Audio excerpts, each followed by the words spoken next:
মোস্তাফিজুর রহমানকে আইপিএল থেকে বাদ দেওয়ার ঘটনা থেকে শুরু, সেই জল গড়াতে গড়াতে বহুদূর। নিরাপত্তাজনিত কারণে ঘটনার শুরু থেকেই ভারতে বিশ্বকাপ না খেলার সিদ্ধান্তে অটল ছিল বিসিবি। ক্রিকেটারদের সঙ্গে বৈঠকের পরও সিদ্ধান্ত বদলায়নি।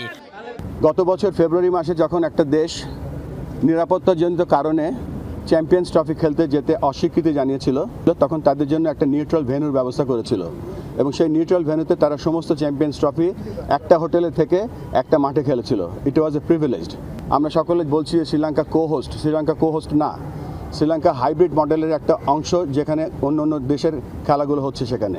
যেহেতু এটা হাইব্রিড মডেলটাও হয়েছে বিকজ অফ সিকিউরিটি এবং গভর্নমেন্টের অনীহার কারণে আমরা সেই লাইনেও তাদের আইসিসিকে বলার চেষ্টা করেছি এবং বুঝিয়েছি, কিন্তু তারপরে আমাদের আবেদনকে খারিজ করে দেওয়া হয়েছে।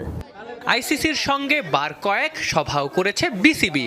সবশেষে আইসিসির বোর্ড সভায় সিদ্ধান্ত আসে, ভেন্যু পরিবর্তন সম্ভব না, বাংলাদেশকে খেলতে হবে ভারতেই। আইসিসির দেয়া সংবাদ বিজ্ঞপ্তির ভাষাও ছিল অত্যন্ত কঠোর। বলা হয়েছিল মুস্তাফিজ ইস্যু বিচ্ছিন্ন ঘটনা, দলের প্রতি নির্দিষ্ট কোনো হুমকিও নেই। বিসিবি প্রেসিডেন্ট জানালেন, সভায় যা ঘটেছিল তা ছিল অত্যন্ত শকিং।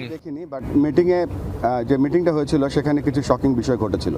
ভোট হয়েছে, ভোটের নাম্বারটা অফিসিয়ালি আমি বলতে চাচ্ছি না, কেননা আইসিসি সেটা বলতে বারণ করেছে, কিন্তু বিভিন্ন জায়গায় ভোটের একটা নাম্বার দেখতে পাচ্ছি।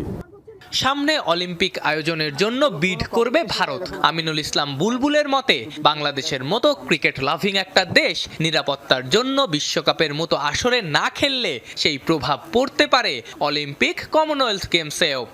বিশ্ব ক্রিকেটের পপুলারিটি কমে যাচ্ছে, সেখানে বাংলাদেশের মতো একটা ক্রিকেট লাভিং কান্ট্রি যদি মিস করে, আইসিসি বড় একটা মিস করবে। যেখানে ক্রিকেট বড় হচ্ছে, ক্রিকেট অলিম্পিকে যাচ্ছে 28-এ, 32-এ ব্রিসবেন হোস্ট করছে, 36-এ ইন্ডিয়া অলিম্পিক বিট করছে, কমনওয়েলথ গেমস তারা বিট করছে।